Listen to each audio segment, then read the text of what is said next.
Hi, and welcome to VIBEZ Daily. This is a daily devotional curated by VIBEZ Church to help you practice the way of Jesus and be all that God has called you to be. You have joined us for our year-long series titled Devoted. Acts 2:42 tells us that the followers of Jesus were devoted to the apostles' teaching, to fellowship, to breaking of bread, and to prayer. This podcast was created to provide context and commentary for what you read each day. Just before our friends begin discussing today's reading, we want to invite you not only for fellowship, but for prayer as well. We have created the Vibe Daily Chat group to offer you fellowship and a community where you can state your observations, ask questions about the reading or the podcast. You can join us by downloading the VIBEZ Church app in your favorite app store. Click Join the Conversation and join us today. And finally, we hope that you can join us for prayer. Prayer happens Monday through Friday, and more information on that can be found on the VIBEZ Church app under prayer. Now, let's begin our conversation on today's reading.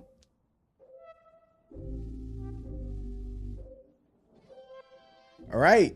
Welcome back to the VIBEZ Daily podcast. It is day 66 of our devoted series, our year-long series as we journey through the Bible in a year. I am back and joined by my wife, Victoria, my friend, Nakia, and we are here to continue to journey through Joshua. We're almost halfway through the book of Joshua at this point, as we sit here in the middle of the week. And so we're going to pick up here at chapter 10. Really kind of left off with, we had been kind of going back and forth. Israelites would do something good and they would kind of fall off, and they do something good and kind of fall off. And so the last thing was really being deceived by the Gibeonites. And so as fate would have it, in chapter 10, the Gibeonites kind of get them in a little bit of trouble, actually. Right. Their alliance with the Gibeonites is ultimately what brings war to their front door. And so, there's a bunch of kings that kind of come together and choose to attack the Gibeonites because they were such a large city and they had made peace with the Israelites. What jumps out to you guys? Kind of a very significant miracle is performed as well in chapter 10. But anything that sticks out to you guys kind of in this first early part here? Yeah, I love that these kings, they already know that they can't take them on by themselves, right? No, they don't know that they can't take them all together either. But like the fact that they're like, okay, I need you, you, come on, let's build a bigger army so that we can attempt to go to war against them. But it just once again said a lot about Gibeon for start, and then a lot about the Israelites. Right, that they were just like, we need reinforcements. Yeah, I also think it was interesting to go after Gibeon though, and not the Israelites. Right, like I think they saw the alliance and said, okay, we can't have that, but we're not going after those Israelites. Like, let's go see if we can get after the Gibeonites. Which, I mean, as it looked, they were winning. Like they were beating the Gibeonites. The Gibeonites come running to Joshua like, don't let us die out here. Right. You know what I'm saying? Like, you got to come to our rescue. And, this alliance and this treaty that we've done ultimately is what, leads to that. But I thought it was interesting to me in verse 5, I was reading these cities, and like, all I was thinking about were them as Israelite cities, right? When it's like, the 5 Amorite kings, the kings of Jerusalem and Hebron, right? Jarmuth, Lachish, and Eglon. I'm like, as I'm reading these, I'm like, I only know Jerusalem as the holy city, right? Like, I only know Hebron as a Israelite city. And so it was so interesting to hear it, because as I'm reading, I'm like, y'all gonna lose, because I know I know Israel gets that city. Like, y'all gonna eventually lose, because that city belonged to God. Like, and so it was very interesting when I first read it to just think to myself of like, the kings of Jerusalem, the kings. I mean, it obviously started in verse 2 there, but as I was reading them, I was like, I know these cities, and I don't know them as Canaanite cities or Amorite cities or any of that. So that's good. I didn't notice that. Ultimately, they decide to fight on behalf of the Gibeonites, and kind of here in the middle of chapter 10, there's this very interesting miracle. That's the only way to really describe it, right? So kind of at verse 12, Joshua asked God for one of the most wildest things. Yeah. Like this wasn't just something that like God had an idea, but it's like Joshua asked in verse 12. He spoke to the Lord in the presence of Israel. Sun, stand still over Gibeon, and moon over the valley of Ajalon. And then the sun stood still, and the moon stopped until the nation took vengeance on its enemies. Yeah, anything that like, I mean, was that significant to you guys? Did you pause here in the way that I did? Anything that you guys thought kind of about this particular miracle of the sun standing still? That's wild. I thought it was very poetic. Mm.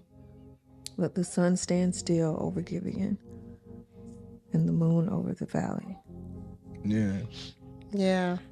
I love that he said it in the sight of Israel. He said in the presence of Israel, which was like, it just showed, it showed his like belief and faith in God. Because you know, sometimes you like to mumble stuff. Yeah. Like, right?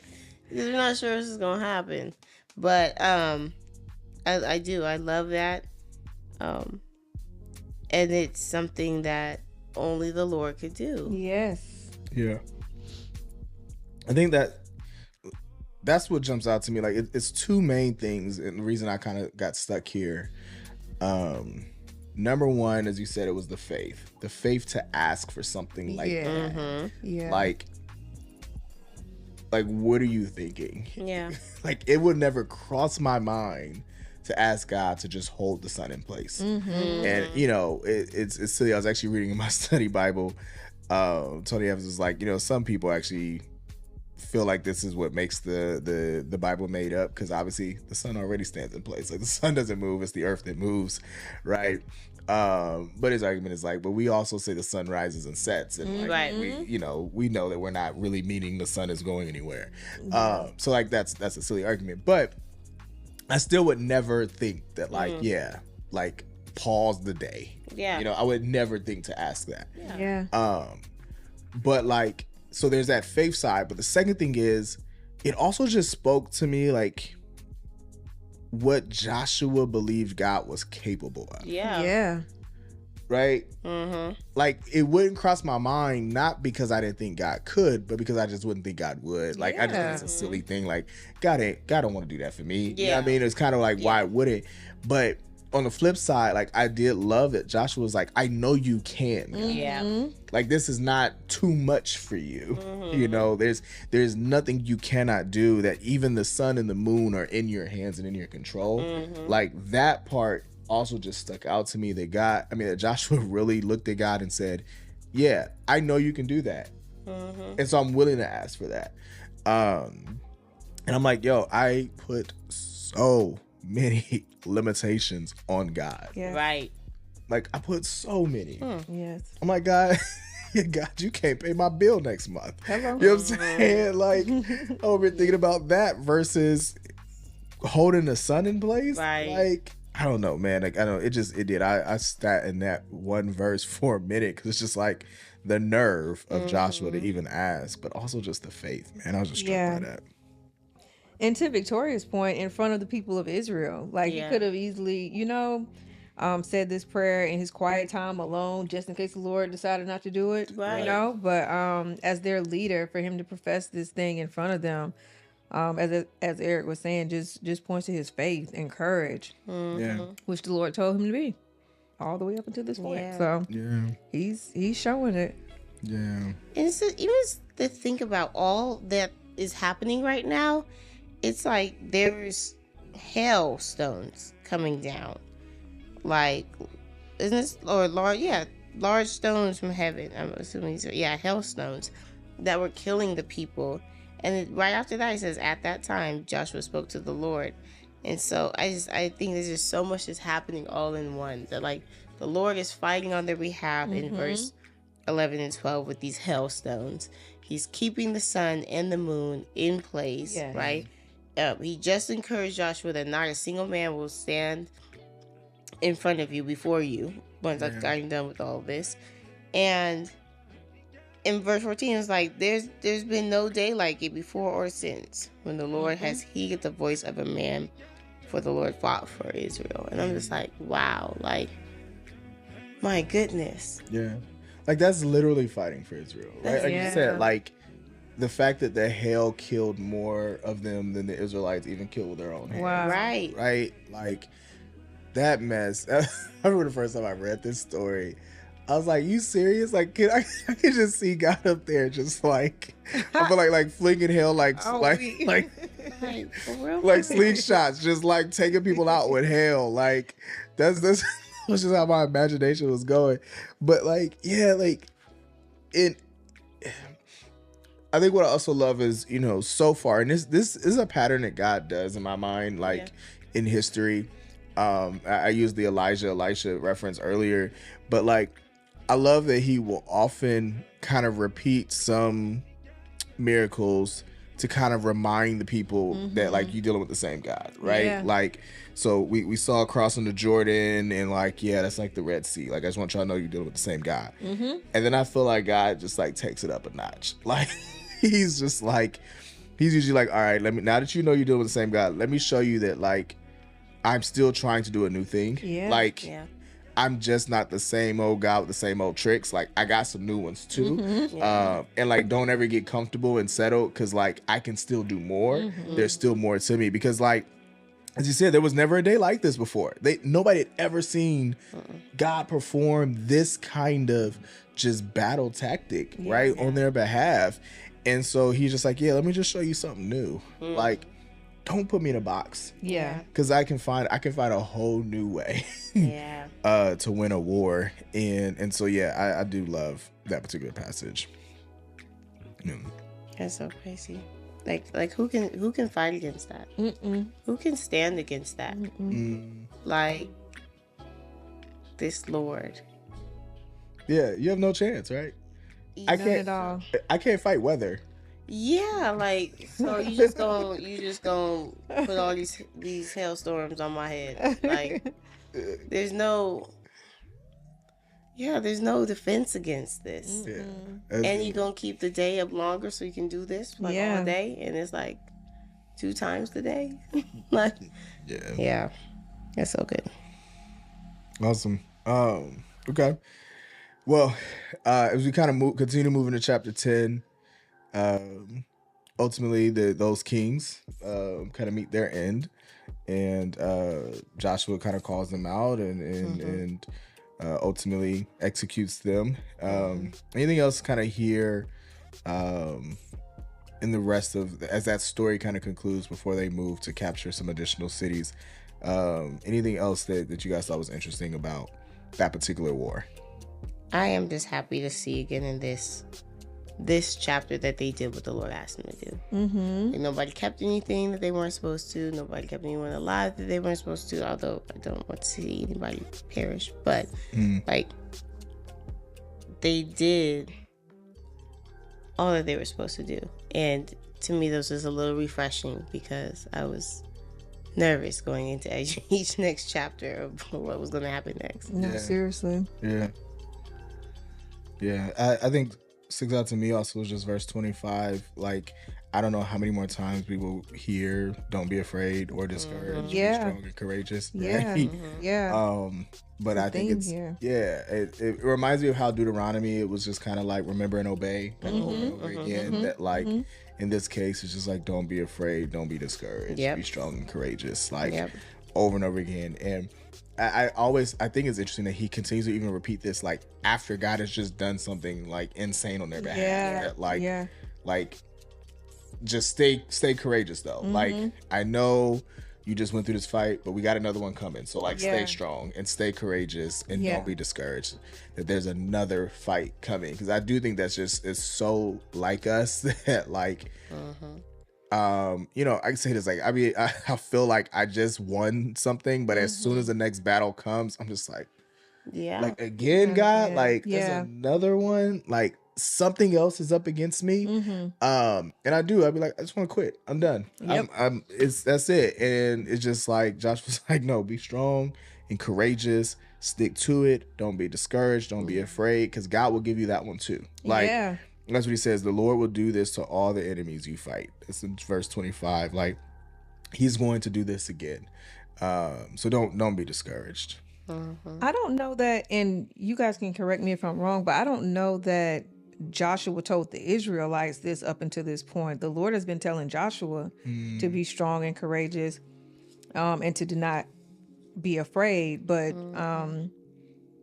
this time Joshua was telling his men, like it's like he's taking on a new ownership and of this charge that the Lord has given him, and now giving it to his men as well, because he's been walking in it, and it seems now he wants to tell his men to walk this way, because it says in 26, then Joshua killed each of the 5 kings and hung them on 5 trees until evening. Which is the second time he's been hanging these people from trees. But, I mean, the fact that he's like, come here and put your feet on these necks of these kings, right? Like in verse 24. Come on, and this is what the Lord will do to all the enemies against you. Yeah. And it's just like, this be strong, be courageous, because look at what the Lord's doing. These are 5 kings that we have right here.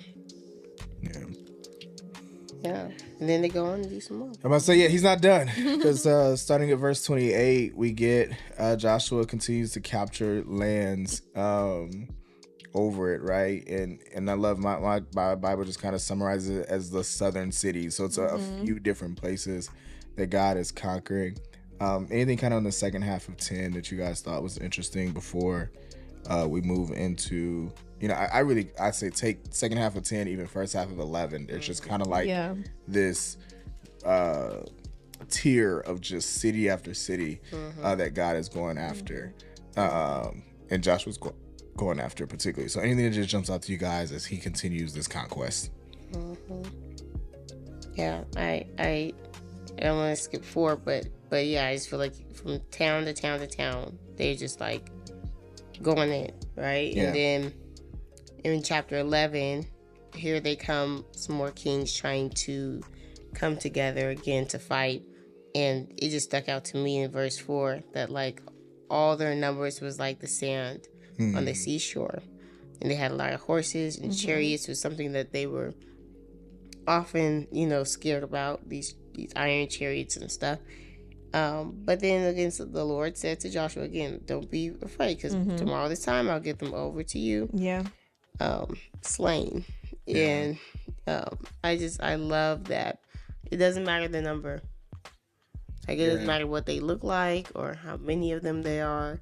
Like, at the end of the day, the Lord was just like, I will still give them over to you. Yeah. I will still defeat them. Still don't be afraid of them. Yeah. And exactly what happened. Yeah. No, that's really good. I mean, you said that multitude, it reminded me of kind of God's promise to Abraham, right? And the sand of the seashore is kind of what his descendants would be like. Yeah. That, like, they were going up against that kind of that many people.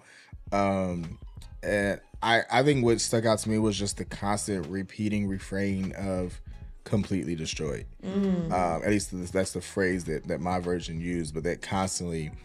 they completely can destroy, and they completely destroy, and they completely destroy, and they completely destroyed, and they completely destroyed, and they completely destroyed. That it was just like, it was one of the things that stuck out to me at the end of Exodus, or middle of Exodus, I guess, but at the end of the Exodus from Egypt, that like when Pharaoh and his chariots and all that stuff are wiped out in the Red Sea, that it was just like they were completely destroyed. Like God was like, it's over. Like that's the end. You don't have to worry about them coming after you again. There was just this constant, as they were going through this, God was like literally wiping people out and saying, like, you don't have to worry about them. Yeah. Where there will be no survivors, right? Is another phrase I saw kind of over and over again. And so I thought that was just interesting that time and time again, he was completely destroying and there were no survivors, like, as a part of that. So kind of in verse 16 of chapter 11, it just kind of summarizes it and just kind of gives like, okay, these are all the places in which they covered. So kind of gives more like an overview of from this land to that land. And yeah, it talks about verse 18. I love it, that he waged war with all these kings for a long time, right? That like, this didn't just happen in a week, but it took a lot of time, and we'll see that later kind of in 13 as well.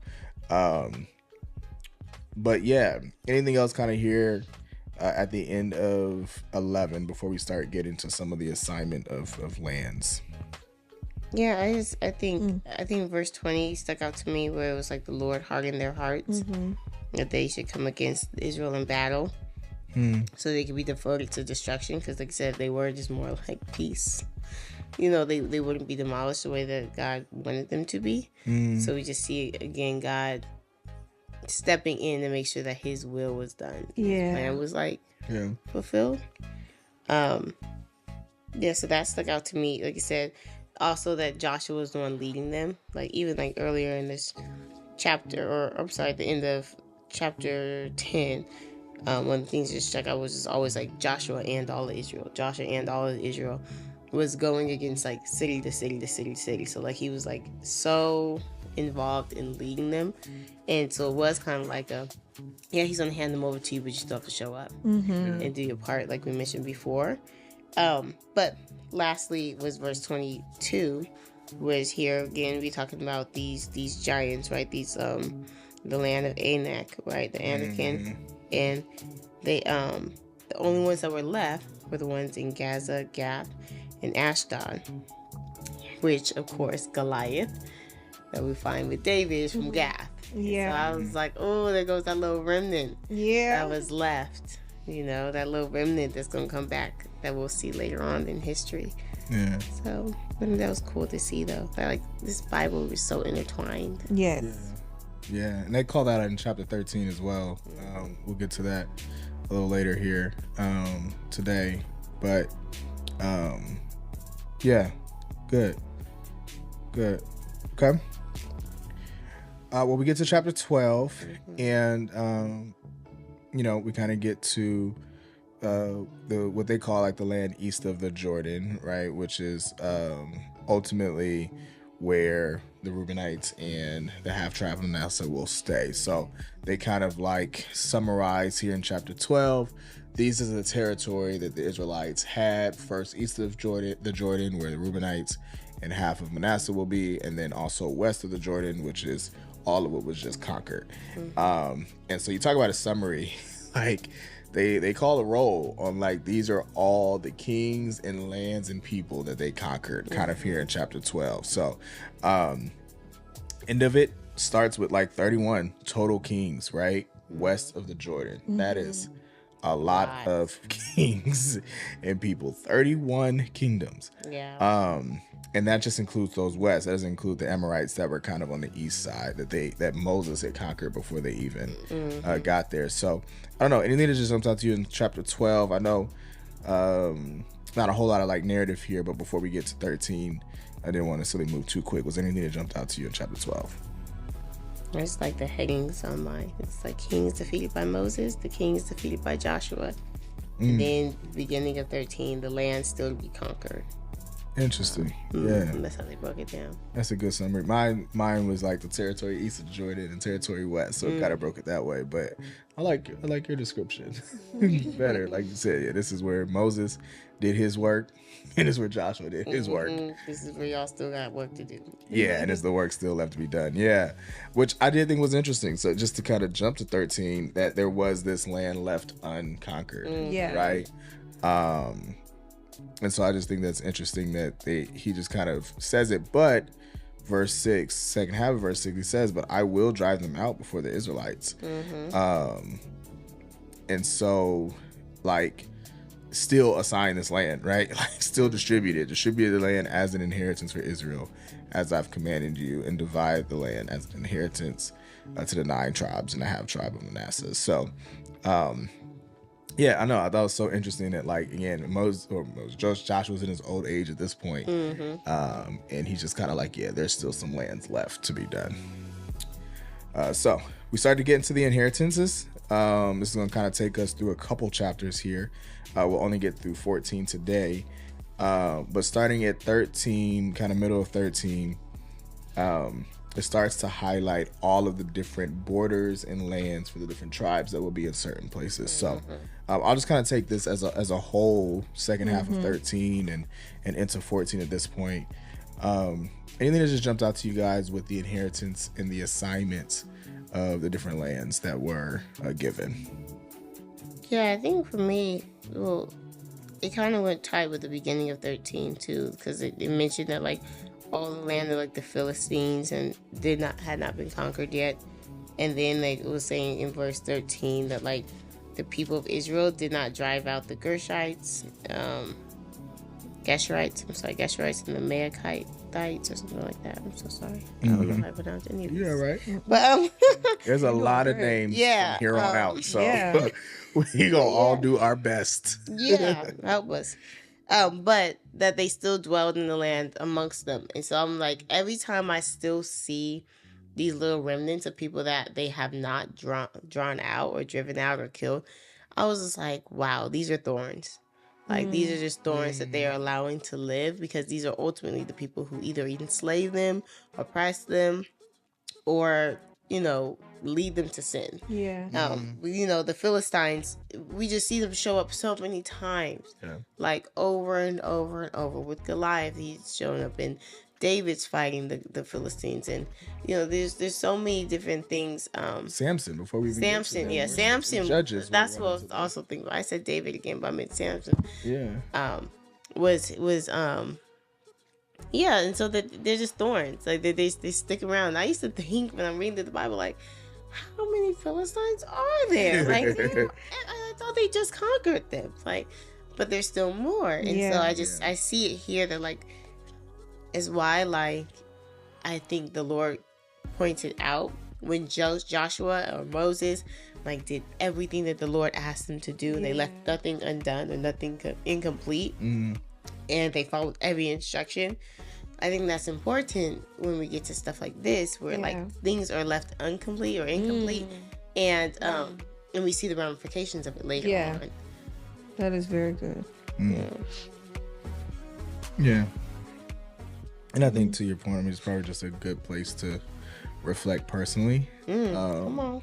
Like, what are those areas in our life where, we have incomplete obedience, right? Or partial obedience, or like those areas. And, I ain't gonna testify here today, but like those areas where like, I have only partially, wiped out things, right? God help us. Where God was like, that's not good for you. I'm like, okay, cool. I'm gonna get rid of most of it. You know what I'm saying? Like, or for about 3 weeks. Like the Lord might tell me, this may not be a testimony, but like, is it? You know what, Eric? I only need a drink. Okay, cool. Only wine. Right. You know what I'm saying? Like, no more hard liquor, Lord. Just wine. Just wine. Just your blood. And it's like, that's not what I said. I said no more drinking. Right? And so like how many times we do that kind of stuff with him, and then like you said, that thing that we leave behind, that little bit of remnant, creeps back in and becomes that thing that leads us astray or helps us to drift, right? And so I think that there's definitely a little warning in that for us. I see the just the ownership of the Israelites here, because this is their inheritance, the promised land. And so what stood out to me here in 13 is just that like each tribe has their own responsibility over this, over their assigned pieces of land here. And it just I don't know, like, to me, the ownership here just stood out for the first time. It's not just them moving along as a whole people, but they each have responsibilities now. I even said, I think I've read it over and over again. It's even in the title of these sections, but like you saying the word inheritance for whatever reason right now just like stuck out to me as, a very specific word that when you think about an inheritance, this is something that's kind of like owed and given to you, not because of something you've done or earned, right? Because of relationship. Because of relationship, right? Like, it's something that has been assigned to you or offered to you from someone else's work, right? Or from someone else's, and so I do think that even that in and of itself, like, it's not considered this land that they conquered and earned and attained, but they inherited. Because ultimately God is the one that gives it to them. That's good. Yeah.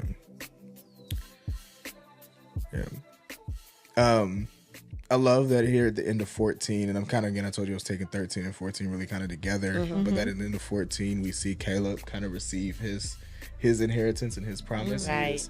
The one, Joshua and Caleb were the two kind of from that previous generation who were going to get the opportunity to see the promised land and receive that inheritance, because they kind of held out when the other spies said, no, we can't go do it. Caleb stood up and said, no, we can. And so he gets to receive that. And so, I love, it says, as you see, the Lord is, this is verse 10 of 14. The Lord has kept me alive these 45 years as he promised. Since the Lord spoke this word to Moses while Israel was journeying in the wilderness, here I am today, 85 years old. I am still as strong today as I was the day Moses sent me out. There was something I just loved about this that I think as I was reading it, something about reading it after all of these battles helped me to appreciate much more those words that God kept him.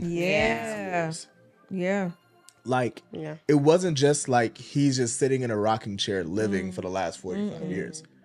He's been at war. It's testimony. And he survived. Like, he could have died in battle at any point and never received that inheritance. You're right. But God kept him. Like, I was like, just literally, like, before, I've always known that Caleb got his inheritance, but for whatever reason, just reading it right after these chapters of all the kings, 31 kings they just conquered, right? All this, I'm like, Caleb has been at war. Yeah, that's so good. That's so good. I'm glad you brought that up. Yeah. Like, he literally could have died, not just from old age, but literally just died in the battlefield, and God has kept him. Yes. And he's not just kept him, he said he's as strong as he was the day he first went out. And so it says his strength for battle and his daily tasks is now as it was then. Like, I don't know, I love that part. That part just stuck out to me, because we know everybody doesn't survive. Like, everybody doesn't live through those battles. And so, I thought that really stuck out to me as I read it this time. Yeah. And I think it's so gangsta of Caleb. Can I just call this out? That, like, when he first went in to spy the land, that all of his, fellow spies, not all but Joshua, were scared of these giants, the Anakites, right? And this is the land that he seeks out to take. Like, no, I want their land. Like, I think it's kind of like, no, give me Hebron. Give me where the Anakites are living. And then in verse 12, he's like, it may be that the Lord will be with me and I will drive them out just as the Lord said. And I feel like he took on, like, the biggest challenge, if there was one, right? Like, no, give me their land. And if the Lord may be with me the way he said he would, I'm going to take their land. And he does. Like, in I know we're not getting there right now, but, like, in chapter 15, we do see that eventually he does go in and he takes over their land. And I'm just like, okay, look, you probably been thinking about this the last 40 years. You probably been... That is eye on that land. You probably been like, now let me show them, Lord, what you can do. They were scared, but I'm plotting and scheming, and I'm going after you, and you, and your sons. It's good. It's good. Well, he said that does bring us to the conclusion of today's reading. We aren't quite into 15. We'll figure out what happened. Spoiler alert. But it's all good. We've read it. So we'll come back tomorrow, pick up at 15 here in Joshua, hear a little bit more about how land is given out and some of what happens there. But again, hopefully this is helpful. Added context as you read. It helps you in your journey through the scripture. But see you tomorrow. And until then, take care.